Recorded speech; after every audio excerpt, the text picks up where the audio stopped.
Hello दोस्तों, नमस्कार। स्वागत है आपका अपना स्टडी चैनल लर्निंग जीएस वाला में। दोस्तों, आज हम भारत के भूगोल में प्राकृतिक वनस्पतियां नेचुरल वेजिटेशन के बारे में पढ़ेंगे, जो एग्जाम के दृष्टि से काफ़ी महत्वपूर्ण है। यह भूगोल विषय हो या जीके जीएस, किसी भी पेपर के लिए यह काफ़ी इम्पोर्टेंट है। चलिए वीडियो शुरू करते हैं। और वीडियो में आगे बढ़ने से पहले आपसे निवेदन होगा कि आप चैनल को सब्सक्राइब कर बेल आइकन को दबा दें, ताकि आपको लेटेस्ट नोटिफिकेशन मिलता रहे।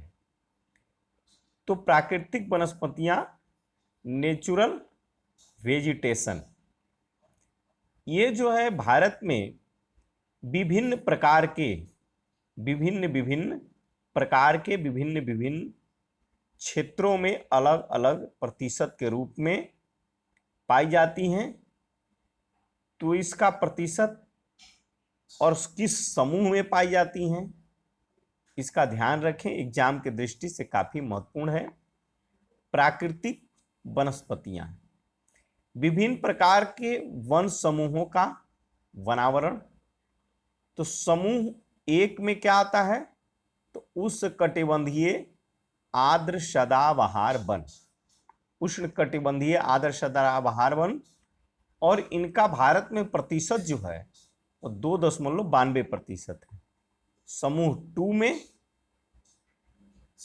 टू में उष्णकटिबंधीय अर्ध सदाबहार वन, उष्णकटिबंधीय अर्ध सदाबहार वन, इसका प्रतिशत 13.79 है। समूह 3 उष्णकटिबंधीय नम पर्णपाती वन, इसका परसेंटेज कुल भारत में 19.73%।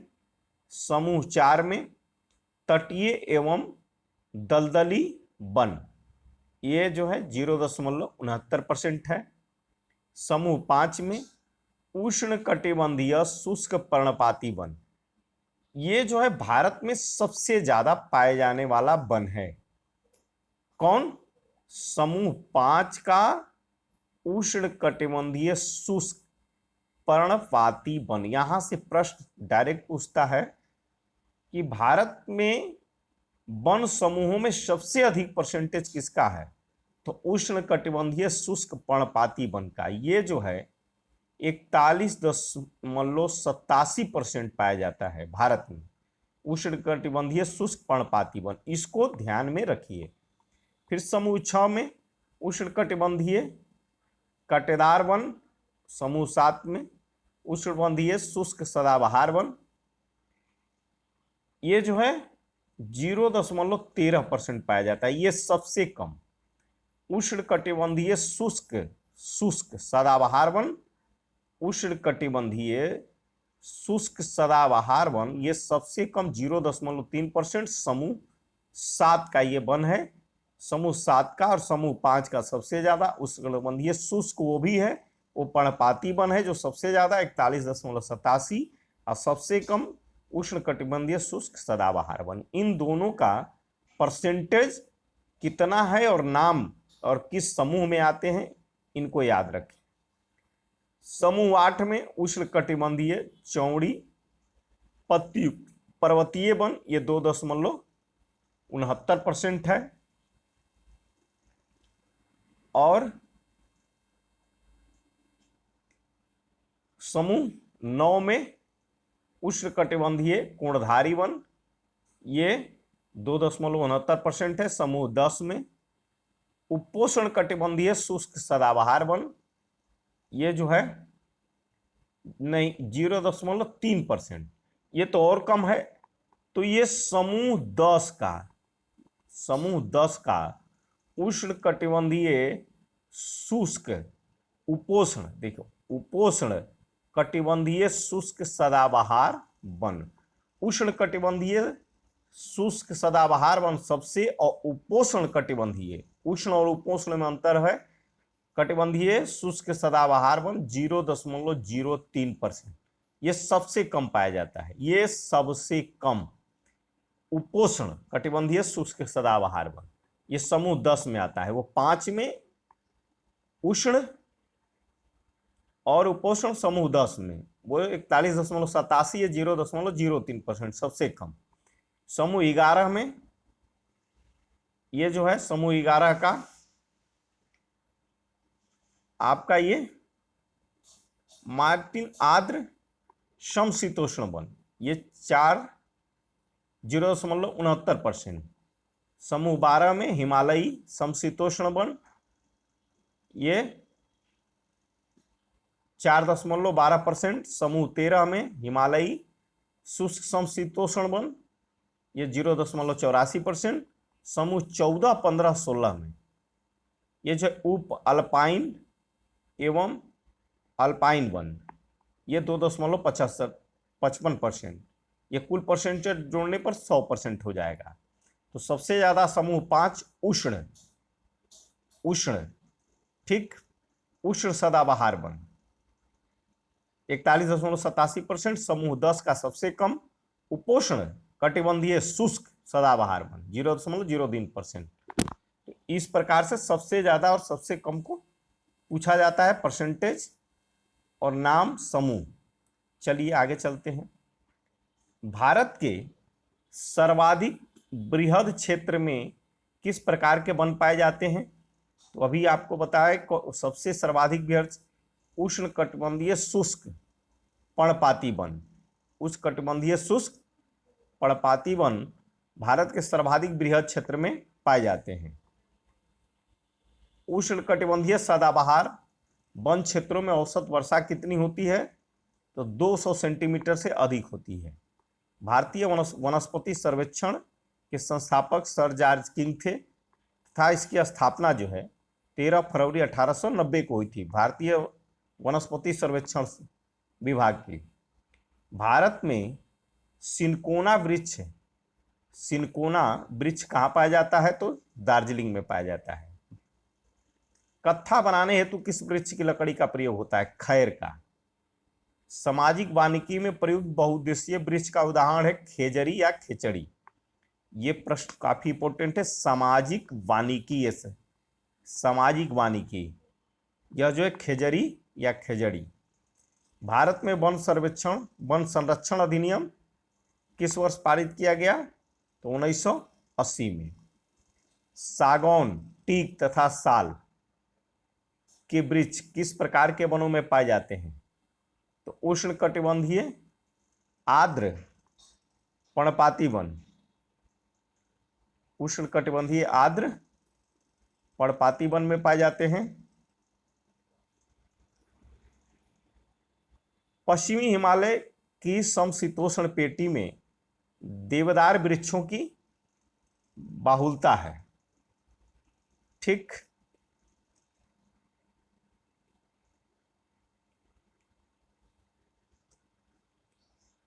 बांस की कौन सी प्रजाति छत्तीसगढ़ में सर्वाधिक पाई जाती है? तो बांस, बम्बू का छत्तीसगढ़ में सर्वाधिक प्रजाति पाई जाती है लाठी बांस।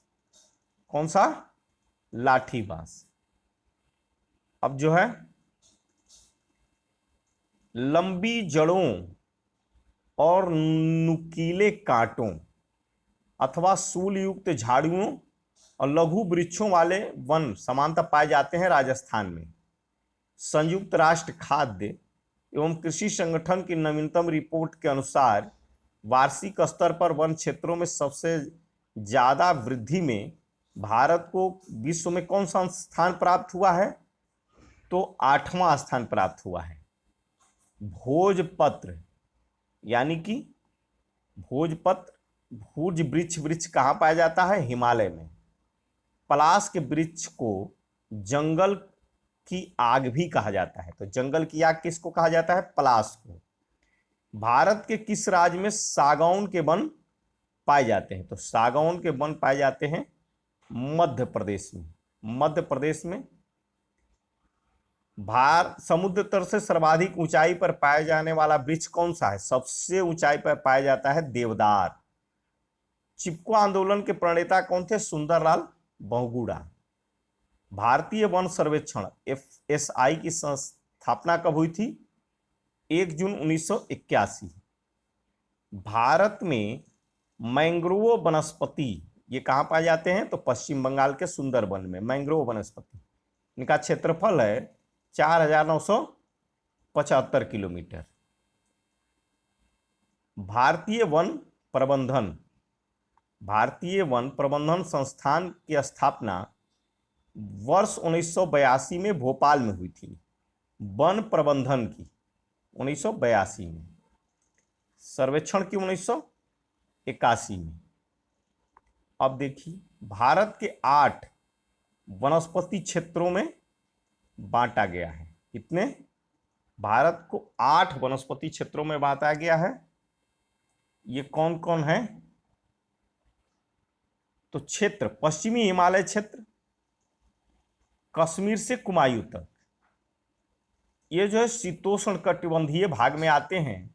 इसमें चीड़, देवदार, शंकुधारी वृक्ष व चौड़ी पत्ती वाला शीतोष्ण वृक्ष पाया जाता है। पूर्वी हिमालय क्षेत्र में, ये पूर्वी हिमालय क्षेत्र जो है विस्तार इसका सिक्किम से दार्जिलिंग तक है, शीतोष्ण क्षेत्र में आता है, हिमालय में है सर। इसलिए साग, जायफल, ओक, जायफल, द्विफल, बड़े फूलों वाले सदाबहार एवं चौड़ी छोटी पत्ते के जंगल पाए जाते हैं। असम क्षेत्र, तो असम का जो क्षेत्र है,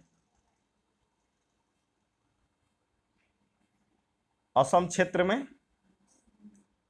ब्रह्मपुर और सुरमा घाटियों के बीच में पाया जाता है। असम क्षेत्र ब्रह्मपुत्र नदी और सुरमा घाटियों के बीच में, असम के इसमें सदाबहार वन और बीच बीच में घने चौड़ी तथा लंबी, इसमें जो है घास के वन पाए जाते हैं। सिंधु का मैदानी क्षेत्र, सिंधु के मैदानी क्षेत्र में पंजाब, पश्चिमी राजस्थान और उत्तरी गुजरात के मैदान सम्मिलित हैं। यह क्षेत्र शुष्क और गर्म है। इसमें कटीले वन व झाड़ियां पाई जाती हैं। गंगा का मैदानी क्षेत्र कछारी मैदान में है। इसमें गेहूं, चावल और गन्ने की खेती होती है। दक्कन क्षेत्र भारतीय प्रायद्वीपीय समुद्री द्वीप, इसमें पतझड़ वाले वृक्ष के जंगलों से लेकर तरह तरह की जंगली वन पाए जाते हैं। मालाबार क्षेत्र यह प्रायद्वीपीय तट है। घने जंगलों के अतिरिक्त व्यापारिक फसलें पाई जाती हैं। व्यापारिक काली मिर्च, काफी, चाय, रबड़, काजू, सुपारी इत्यादि इसमें मालाबार क्षेत्र जो है ये प्रायद्वीपीय तट।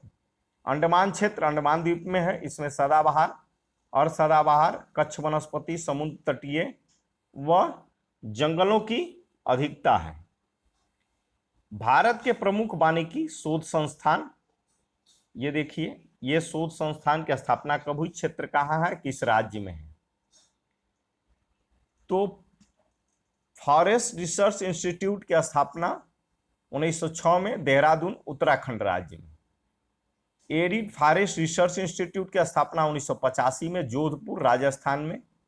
Institute of would science and technology की स्थापना 1938 में बेंगलुरु, कर्नाटक में। रेन फॉरेस्ट रिसर्च इंस्टीट्यूट की स्थापना 1988 में जोरहट, असम में। Institute of forest genetics and tree breeding 1988 में कोयम्बटूर, तमिलनाडु में। Centre of social forest and eco rehabilitation 1992 में प्रयागराज, उत्तर प्रदेश में। Himalaya forest research institute 1977 Shimla, Himachal Pradesh में। Advance centre for biotechnology and mangrove forest, इसकी स्थापना 1977 हैदराबाद, तेलंगाना में। Tropical forest research institute 1988 Jabalpur, Madhya Pradesh. Institute of forest research and human research development 1995 Chhindwara, Madhya Pradesh. Institute of forest productivity 1993 Ranchi Jharkhand.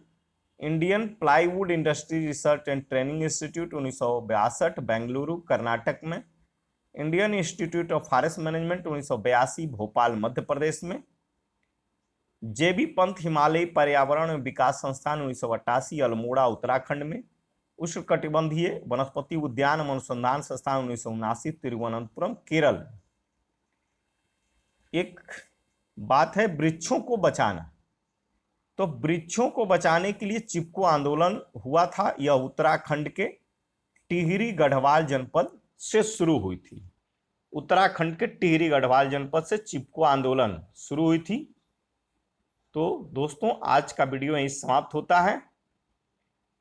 यह वनों से संबंधित काफी इंपॉर्टेंट वीडियो था। Thanks for watching my video दोस्तों।